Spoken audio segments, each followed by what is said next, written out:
Hey everybody, it's Anne Marie. I'm gonna knock you out. Who? Mama said knock you out. Who? Don't call it a comeback. I've been here for years. I just, P. Diddy can't stop, won't stop. Actually, I'm not like P. Diddy. Oh, that's not working out too well for him, is it? I always knew there was something about him. Anyway, I hope everybody's having a good Friday. I'm just having a little fun here. I thought we would pull some cards, maybe get some messages or insights to kind of help people move through some things. The cats are on one. I mean, they're on one. So if you hear some ruckus around, it's Galaxy and Mr. Beezer. So we just pulled some cards. I guess I should have picked these up. But anyway, why don't we, let's see. Let's get witchy with it. Witchy woman. See how high she flies. I forget that song, but anyway. The witching hour. Oh, what was this card? Protection. The wolf moon. Did we just pull that? Huh. Oh, we just make sure they're all the right way. They always get, these cards always get, we'll just shuffle them and whatever happens. It's just, doesn't matter. I can't see them. I don't look at them. Hope everybody's having a great week. Had a great week. Thank you, Mother Earth. Thank you, Mother God. Thank you, Source. Thank you, Spirit. What?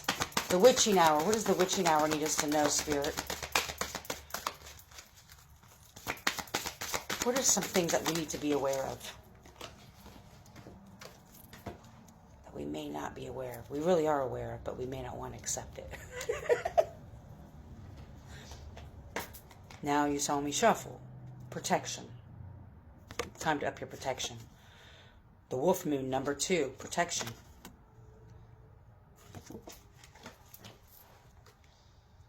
The hare moon, 15, guidance. 16, the mead moon, restless energy.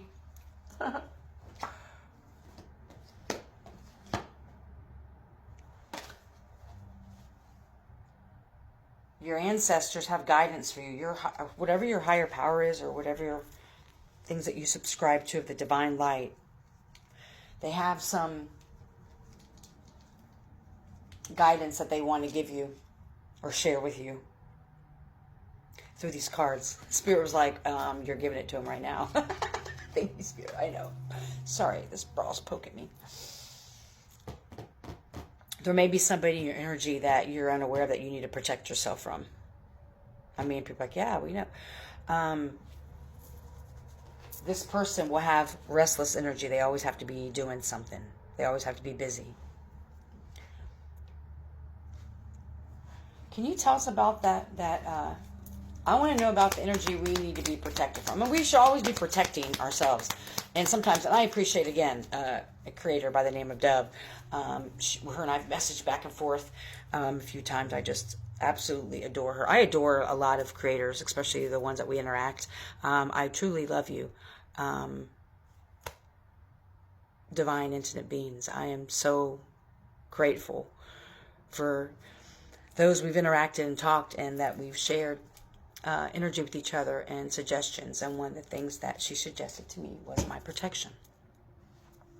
So let's look at the energy of the people that we, sometimes we need to up our protection. And, there's times it's tiring. I mean, I'm just going to speak for myself. It gets exhausting sometimes. And so the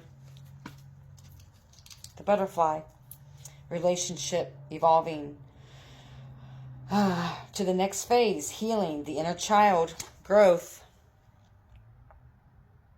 As you're metamorphosizing. I don't know if that's a word.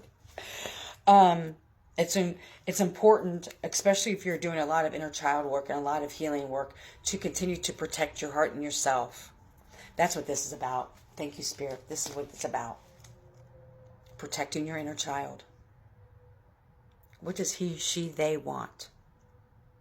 Imagine yourself as a child and you didn't, I know a lot, you didn't get the protection that you deserved. You didn't get the safety and security that you deserved. And I hate that for you. I'm serious. You may not have had the caregivers that you deserved and needed. I also hate that you experienced that, because that has formed a lot of things in our lives. So I want you to ask your inner child, what is it that you need from me? What is it that you need to feel safe, secure, and protected? And sit and just listen. Yes, there'll be tears. It will be difficult. If you're more of a person who writes, you can ask your inner child that and use your non-dominant hand. So if you're right-handed, use your left hand to write. Freestyle write. Yes, it's going to look messy. That's the whole point of it. I took a trauma class, I think 7, 8 times, a childhood trauma class, and each time I got something out of it different. And I used to bitch. After the 5th time, I used to bitch that I had to take it over and over again, and now I know why, because each time I got something out of it that was different.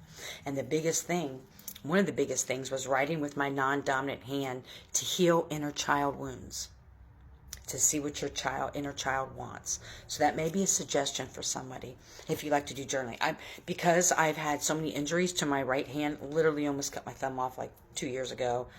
I've talked about, I've had 7 major injuries to my right hand. So writing for me is very challenging. And so the non-dominant hand, inner child work is really helpful. You can sit with yourself and, what do you need, little Sally, to feel safe and protected? And whatever comes to mind, start writing, whatever comes out. And then make sure that you listen to that.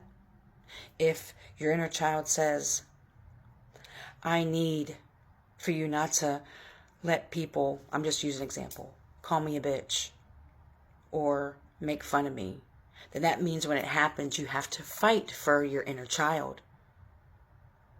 Because we're trying to heal that so our inner child trusts our adult self. So what does your inner child need for protection? Start talking to your inner child. What do you need to feel safe in this situation? What do you need to feel secure? And let me tell you what, since 2017, I've been working on my inner child, healing my inner child. Since 2015, actually. Intensely these last 3 years, though. Especially, I should say, like, intense the last 2 years. And it's a very challenging process, very painful and eye-opening and healing. The biggest step is when your inner child tells you what they need to feel safe and protected and loved, that you follow through with it. And I can guarantee you that those decisions are going to be very hard when you're faced with them, because your inner child needs to trust you. That, okay, you're an adult now, but can you still protect me? Because I don't feel safe unless you can protect me and keep me safe and away from harm, and not to, be taken advantage of, or to be out of narcissistic cycles, or to play small because you had to play small as a child, or maybe as a child you weren't heard or validated, or nobody believed you. So for me, that was healing that part where I didn't need validation from anybody. I was going to speak my truth no matter what, and speak what I needed to say. And now she trusts me. So when I take a step back, when I see fuck shit going on, she listens now, where I'm like, there's a time and a place. We know who we are. You're safe. You're protected. I got you. Ain't no one going to fuck with us. Now, my teenage self, I'm working through that. I'm still healing her, because she's like wanting to fuck everybody up. Anybody who knew me in high school knew I was a fighter, like literally. And actually probably till my mid-20s, I got into a lot of brawls. I literally got hands. And so I need to heal that inner child. Not the inner child, but my teenage self. But anyway, so this is really, Colin Spears really saying that it's really time to start working on some inner child healing. I keep getting that words messed up. And a good writing prompt would be to start, I keep going back to that, but using your left hand when you journal, and to also ask your inner child, what do you need to feel safe, protected, loved, supported? What do I need to do to make you feel that? So you can play and enjoy. That's why I always hone in on play, because that was the best part of my childhood, when I was out in the woods playing.